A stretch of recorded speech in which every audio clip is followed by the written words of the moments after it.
따뜻한 봄의 기운이 많이 나타나는 시기인데요. 이럴 때 또 유행하는 여러 가지 질환들이 있습니다.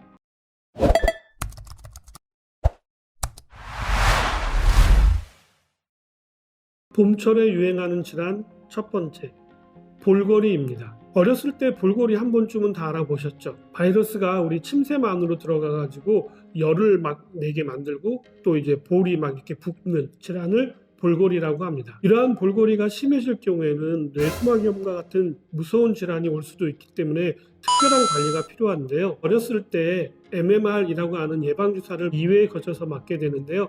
이럴 때 반드시 예방주사를 꼭 맞는 게 중요하고요. 볼거리도 바이러스에 의해서 전파가 될 수가 있기 때문에 주위의 다른 아이들과 접촉하지 않도록 관리해 주시는 것이 굉장히 중요합니다. 전파 속도가 빨라서 문제가 되기 때문에 우리 사회 간 거리두기 이런 캠페인도 벌리고 있잖아요.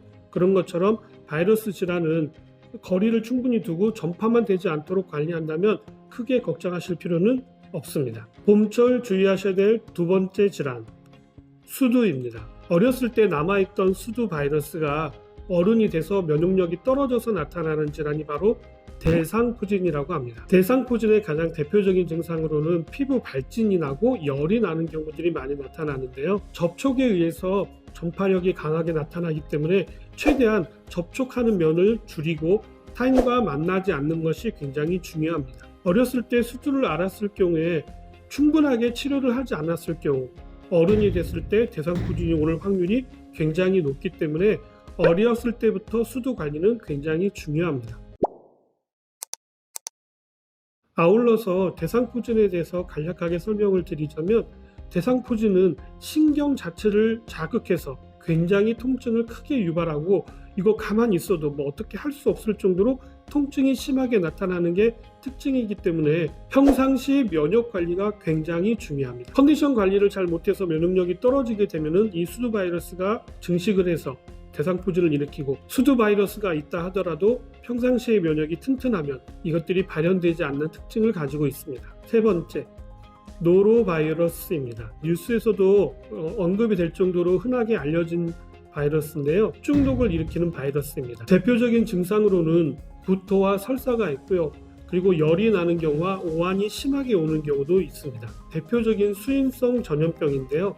그렇기 때문에 손 씻기가 굉장히 중요합니다. 화장실을 다녀오고 나서는 반드시 손을 깨끗하게 세척하시는 게 중요하고요. 속옷을 자주 갈아입는 것도 예방법 중에 하나입니다. 보통 환절기가 되면 식중독 예방을 위해서 식약처에서도 세 가지를 강조하는데요. 첫 번째는 손 씻기이고요. 두 번째는 음식은 익혀 먹기, 그리고 세 번째는 물을 끓여서 마시기, 이 세 가지를 강조합니다. 노로바이러스도 이 세 가지만 잘 지키게 된다면 크게 문제가 되지 않을 수 있고요. 또 너무 설사가 심해질 경우에는 빨리 병원을 찾으시는 게 중요합니다. 마지막으로 주의하셔야 될 내용은 어패류 섭취를 주의하셔야 합니다. 겨울철에 굴 국밥, 굴 짬뽕 이런 거 많이 드셨죠? 그리고 조개구이 이런 것들 많이 드셨죠?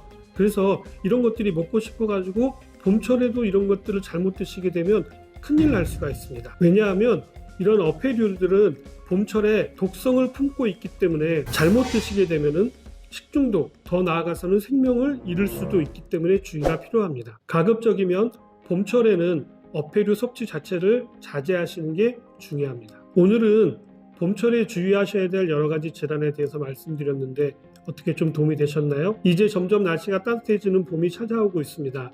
봄철일수록 건강관리 열심히 잘 하시기 바라며 저는 다음에 다시 찾아뵙도록 하겠습니다. 감사합니다.